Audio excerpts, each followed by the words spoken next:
It was a rainy, grey and desolate day, just like every other one Francis could remember. As he made his way through a small alley he used as a shortcut, his steps echoed loudly against the walls. When he stepped out of the alley and walked past the once happy remnants of a playground, a chilly gust of wind lightly swayed the now abandoned swing set. Absent-minded as always, Francis ignored an old beggar lady who was no more than scenery to him, made his way down the stairs and into the subway station. There was a couple having a heated argument, while their children could do nothing more than silently cry and watch.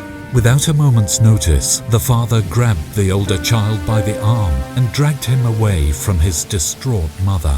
Francis moved onto the platform where his train would shortly arrive. He wasn't alone though. Waiting alongside him was the man who had just been arguing with his wife next to his son, who still looked confused and sad.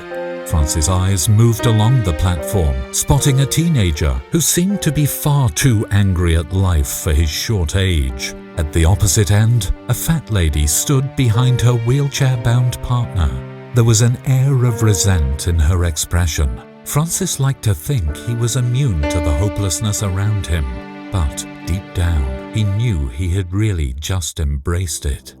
As he checked the time, everything around him went pitch dark.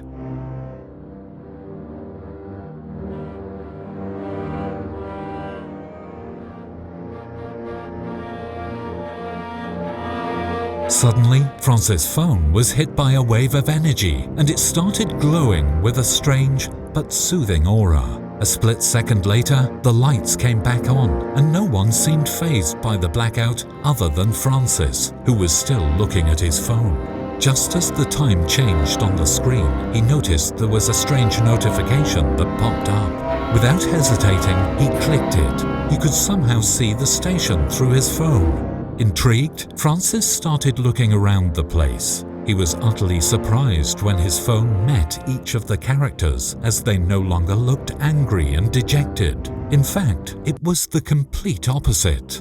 On screen, the teenager now had a guitar and was happily singing and playing. The wheelchair-bound man was on his feet, lovingly hugging his now slimmer, happier-looking wife. Francis pointed his phone at the other end of the platform, and, to his surprise, the split-up family had been reunited, and all of them were happily waiting for the train to arrive.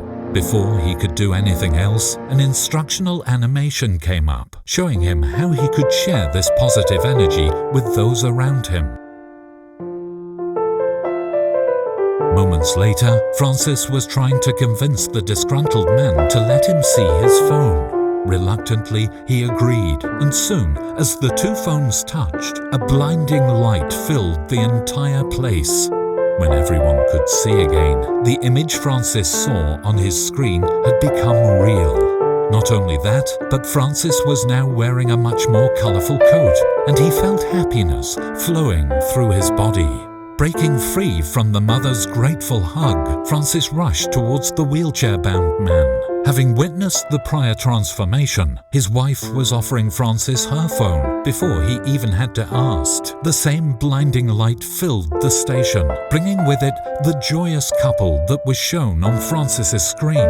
While they admired their new selves, Francis went to the teenager. As he shared his energy with the youngster, a third flash of light turned the latter into a jubilant young man. Moments later, they heard the sound of the incoming train.